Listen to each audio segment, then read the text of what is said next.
नमस्कार, मी दत्तात्रय सावंत, पुणे विभागाचा माजी शिक्षक लोकप्रतिनिधी। 21 फेब्रुवारी 2024ला सर्वोच्च न्यायालयामध्ये 1 नोव्हेंबर 2005 पूर्वी नियुक्त असणाऱ्या कर्मचाऱ्यांना जुदी पेन्शन योजना मिळण्यासाठीच्या सुनावणीच्यासाठी गेलेलो होतो। सन्माननीय श्रीकांतजी देशपांडे साहेब, दारडे साहेब आणि माननीय बाळाराम पाटील साहेब, आम्ही याचा पाठपुराव्याचा भाग म्हणून सर्वोच्च न्यायालयात तर करतोच आहे, परंतु न्यायालयाने त्या ठिकाणी जे सुनावणीमध्ये सांगितलं तो मेसेज सुद्धा माननीय मुख्यमंत्री यांना सांगण्यासाठी पाठीमागच्या आठवड्यामध्येच पाठलाग करून त्याच्या कानावरती सगळ्या गोष्टी घातल्या होत्या आणि या सध्याच्या आठवड्यामध्ये आपला निर्णय होऊन जाईल असं अपेक्षित होतं। परंतु परवा झालेल्या मंत्रिमंडळाच्या बैठकीमध्ये 1 नोव्हेंबर 2005 नंतर नियुक्त झालेल्या बांधवांच्यासाठी सरकारने ऐतिहासिक निर्णय घेतला आणि त्या बांधवांना रिलीफ देण्याचा मोठा प्रयत्न झाला। परंतु अगोदरच्या 26,500 लोकांच्या बाबतीमध्ये मात्र अजूनही सरकार निर्णय घेत नाही। ते प्रत्येक वेळेला हो म्हणून पुढे ढकललं जात आहे।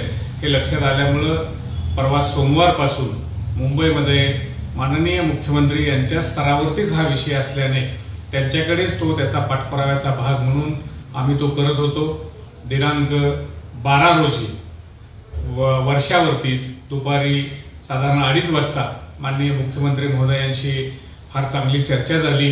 त्यांनी स्पष्टपणाने त्या ठिकाणी याच्या अगोदर जसं सांगितलं तसंच त्यांनी त्याही वेळेला सांगितलं, पण ते सांगत असताना त्यांनी इतका कडक उल्लेख केला आहे पत्रामध्ये की मंत्रिमंडळ बैठकीत सादर करा अशा पद्धतीचा रिमार्क मारून माननीय अप्पर मुख्य सचिव यांना त्यांनी पत्र दिलं आहे आणि त्यामुळं कालच्या झालेल्या 13 तारखेच्या मंत्रिमंडळ बैठकीमध्ये तो निर्णय होईल, तो विषय येऊन निर्णय होईल अशी अपेक्षा होती।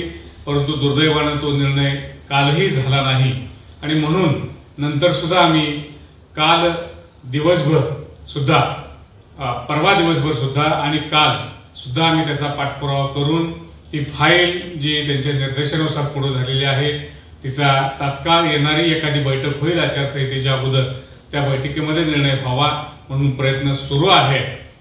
खात्री वाटते की येणाऱ्या बैठकीत सुद्धा ते निर्णय करून घेतील, परंतु जोपर्यंत निर्णय होत नाही तोपर्यंत लढणं हा आपला एक महत्त्वाचा भाग आहे म्हणून त्या ठिकाणी लढतो आहे। प्रत्येक डे टू डे तुम्हाला मेसेज देणं ते बरोबर नाही, ते संयुक्तिक वाटत नाही, म्हणून पाठपुरावा प्रामाणिकपणे केला पाहिजे या भूमिकेत मुंबईमध्ये तळ ठोकून काम चालू आहे। परंतु बरेच फोन आणि बरेच मेसेज आणि खाली बरीच चर्चा वेगवेगळी चालू आहे। खरं तर वस्तुस्थिती तुम्हाला कळणं अपेक्षित आहे, जी आहे ती कळणं अपेक्षित आहे। आपल्याला जो अहवाल म्हणून जो येतो आहे तो अहवाल अधिकारी स्तरावरून काय बरा येत नाही, पण शेवटी या सगळ्याला अगेन्स्ट निर्णय करण्याचा अधिकार राज्याचे प्रमुख या नात्यानं माननीय मुख्यमंत्री महोदयांना आहे, मंत्रिमंडळाला आहे। म्हणून मंत्रिमंडळात सुद्धा माननीय उपमुख्यमंत्री अजितदादा पवार साहेब यांची सुद्धा काल सकाळी बरोबर 8 वाजता देशपांडे साहेब आणि मी दोघांनी जाऊन भेट घेतली। दादाने तरी 10 मिनिट याच्यावरती अत्यंत स्पष्टपणानं चर्चा केली आहे, त्यांची भूमिका त्यांनी विशद केली आहे आणि ती आपणा सर्वांना नक्की पोषक आहे। माननीय शिक्षण मंत्री यांच्याकडेही सकाळी साधारण 9:30 वाजता चर्चा केली आहे, त्यांनी सुद्धा याच्यावरती आपली भूमिका मांडली आहे।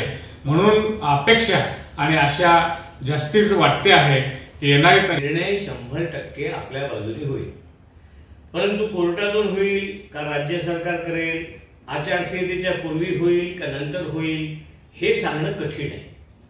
पण 100% सांगतो 1 नोव्हेंबर 5 पूर्वीच्या लोकांना जुनी पेन्शन योजना 100% भविष्यात दिल्याशिवाय स्वस्थ बसणार नाही। धन्यवाद।